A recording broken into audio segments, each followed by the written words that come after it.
bavandimwe nkunda bo mu muryango wa Padiri Mauri, Yezu Kristo akuzwe. Twageze ku cyumweru cya 21 mu byumweru bisanzwe by'umwaka wa liturujia, umwaka C.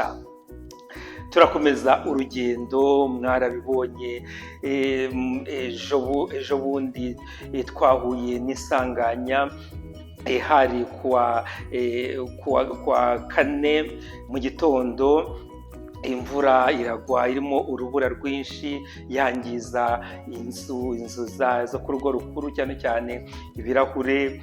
Imodoka zari ziparitse muri parikingi zirangirika, mwabibonye ku mashusho, ariko turakomeye kandi mwarakoze kutwihanganisha rwose. byatugeze ku mutima.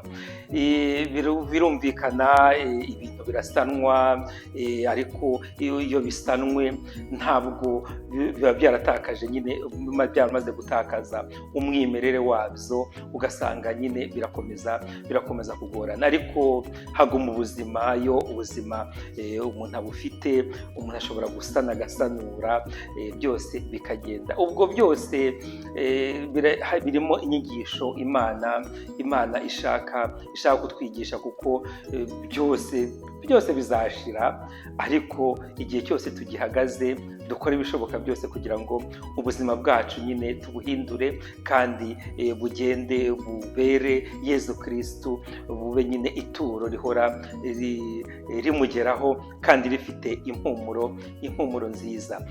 Abavandimwe rero barakomeye, barabasuhuza kenshi na kenshi, kubera ko baba bageze no mu zabukuru.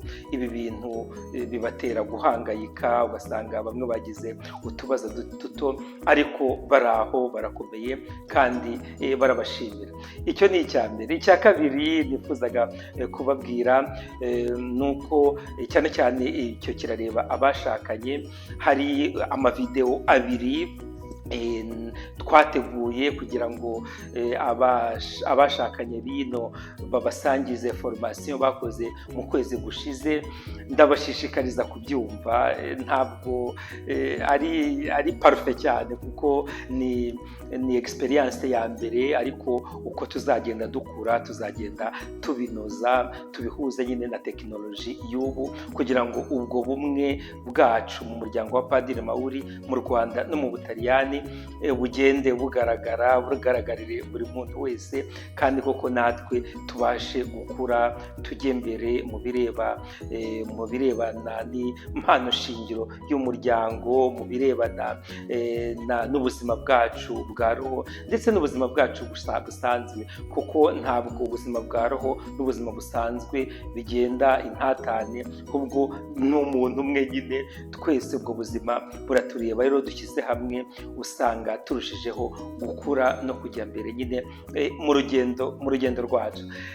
Ikindi rero cya nyuma nagira ngo mbasangize, birumvikana nahoze mvuga ku cyumweru ko hari abantu basiba, cyane cyane abashakanye bagasiba amahuriro y'umuryango. Rimwe na rimwe nta n'impamvu zigaragara zatanzwe, ariko ku ihuriro rishize nabonye mwari benshi, abikubise agashyi bakitabira. Barakoze cyane, bakomerezaho, kuko burya ibintu byose ni ukwigomwa, ni ukugerageza kugira ngo umuntu ntavaho yibagirwa ubuzima bwa roho. Nongere mbisubiremo, bibaye ngombwa umuntu agasiba, agenda abwira umuvandimwe umwegereye, cyangwa abwire ababyeyi bacu Alphonsine na Silas n'abandi bose bari hafi. Ntihagire umuntu yumva yuko ari wenyine muri uru rugendo, kuko umuryango wa Padiri Mauri twawinjiyemo kugira ngo tubashe nyine gusangira ubuzima, tubashe gusangira ibyiza n'ibyago dushobora guhura nabyo mu buzima bwacu bwa buri munsi. Ubwo rero ndakomeza kubashimira, mwitabire, mwumve ko umuryango ari uwanyu, mwumve ko byose tubikora kugira ngo twubake kiliziya, kandi tunabashe nyine no kwitagatifuza uko Imana Imana ibidusaba. Mu masomo y'uyu munsi rero twabonye mu isomo rya mbere Imana yahindutse umumisiyoneri ngo jyewe nzanywe no guhuza amahanga y'indimi zose kugira ngo bamenye ikuzo ryanjye. Imana yaje gukusanya amahanga yose muri Yezu Kristo. Ni iby'agaciro buri wese atekereza aho Imana yamukuye, haba kure haba hafi, ahatekereza avuga ngo Imana yansanze aha ngaha. Yaravuze ati muri ayo mahanga Imana izashyiramo ikimenyetso, hanyuma abarokotse bajye gushakisha abavandimwe babo babazane babahetse. Ni ikuzo ritangaje. Murumva rero ngo na muri ayo mahanga Imana izahitamo abaherezabitambo. Mwumva ntabwo ari Abalevi bo muri Israel gusa, ahubwo n'aho Imana yageze, n'aho abayo bageze, Imana itoramo abasaserdoti, abaherezabitambo kugira ngo bakomeze bayihuze n'umuryango wayo. Murumva ni ibintu byiza.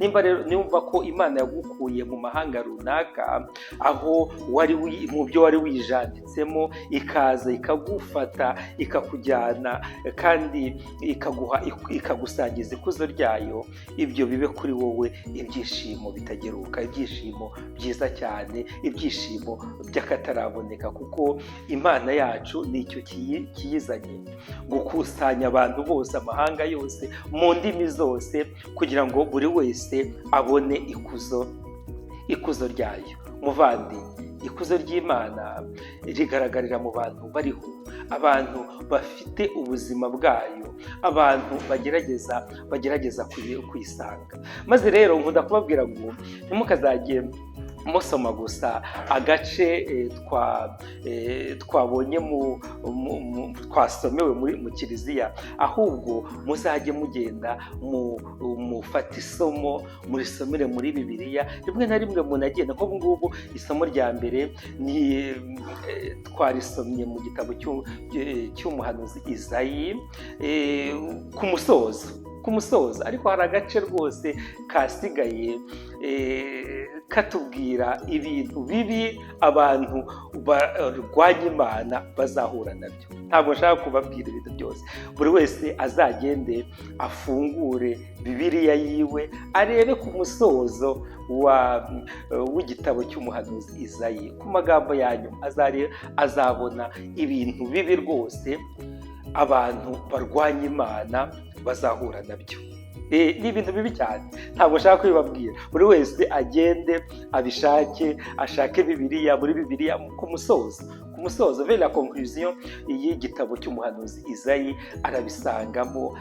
Noneho twigireho yuko umuntu urwanya Imana burya mu by'ukuri abarwanya mugenzi we, abarwanya umuntu udakunda mugenzi we, abarwanya Imana, cyangwa agahora arebuza mugenzi we, amugirira ishyari, amugirira ibintu bitagize n'ibyo byagura mu mutima. Byose ni ibintu bitubwira ko kurwanya Imana bigaragarira mu kurwanya mugenzi wacu. Ibyo ni ibintu tugomba kumenya, kuko Imana ntabwo tuyibona. Ni nko gukunda Imana burya.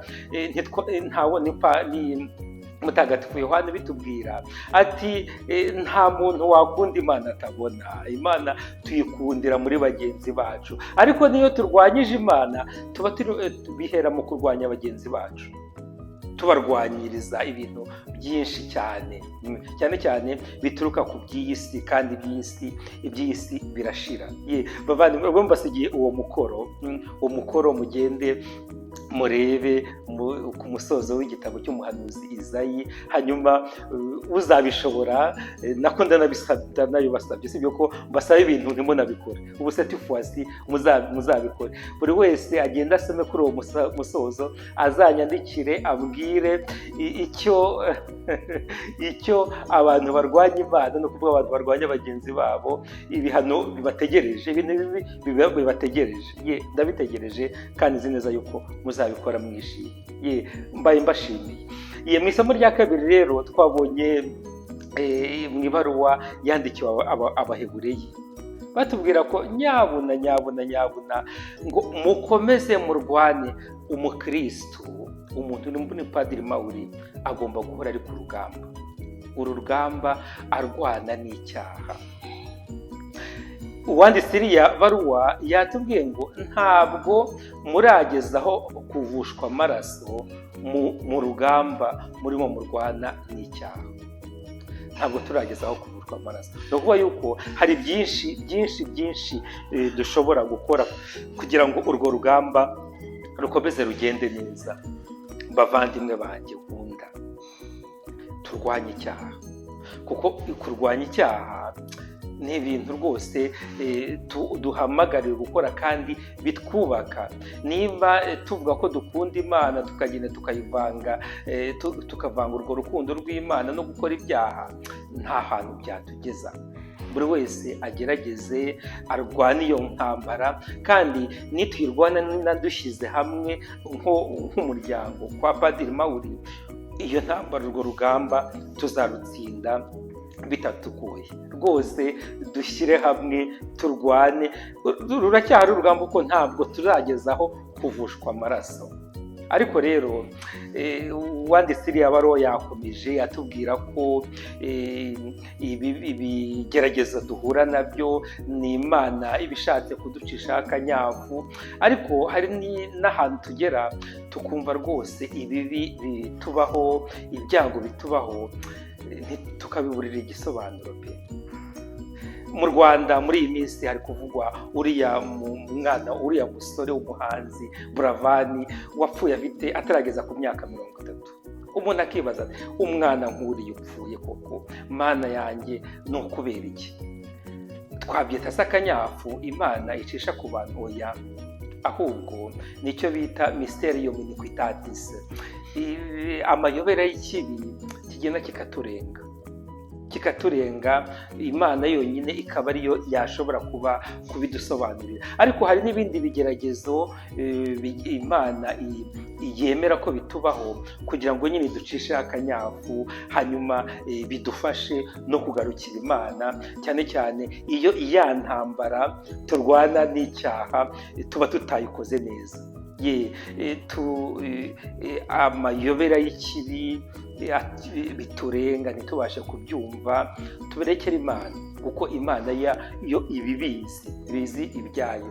Ariko ibigeragezo bindi itubwira, itwoherereza, twemere tubicemo, tubyumve, twumve ko ari akanyafu Imana iducishijeho kugira ngo tubashe kuyigarukira, kandi tubashe kwinjira mu murongo nyine w'ijambo ryayo, mu murongo w'ibyo idushakaho. Ariko bavandimwe, tugerageze kuba hafi y'abashegeshwe n'ibigeragezo n'ibyago.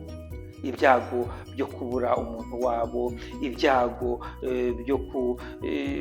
byo kwiheba, umuntu akumva ariyanze. Twebwe nimba twaramenye Imana, tukamenya icyo intambara y'icyaha ivuga, tugerageze tugaragaze ubwo butwari bwo kuba hafi abantu bari muri ibyo bibazo, cyane cyane abantu bananiwe kubyakira kubera ko ntabwo birabaremereye cyane, nta nubwo bafite iyo mpano y'ukwemera kubafasha kwakira ibyo byago.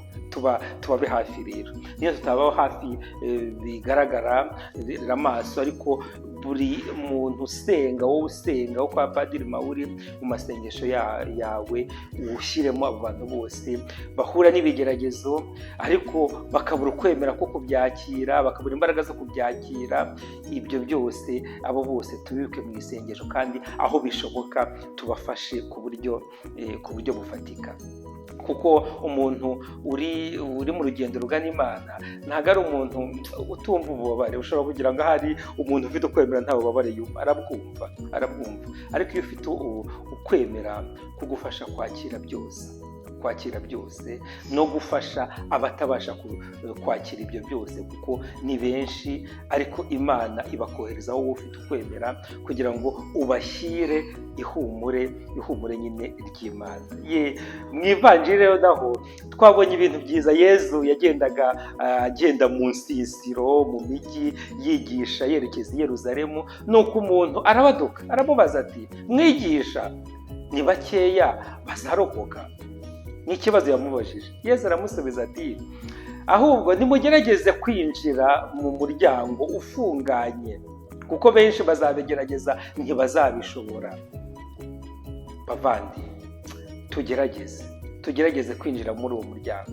Ariko nimba utarakoze ya ntambara, nimba utararwanya ya ntambara n'icyaha, uriya muryango ndakurahiye kwinjiramo bizagorana. Nimba la garanti kugira ngo tubashe kwinjira muri uriya muryango ni intambara y'icyaha, kandi tukayitsinda dufashijwe na Roho Mutagatifu. Ubwo rero bavandimwe, iyo ntambara tuyirwane, iyo ntambara tuyigeze aho tugomba kuyigeza dufashijwe na Roho Mutagatifu, kandi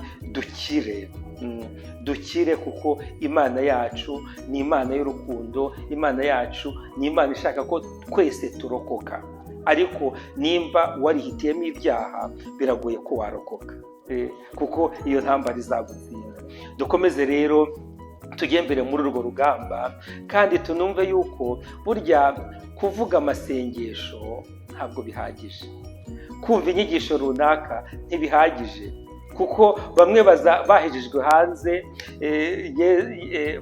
ngo bazavuga ngo twaranyweye turasangira nawe Nyagasani, ariko uduhejeje hanze koko?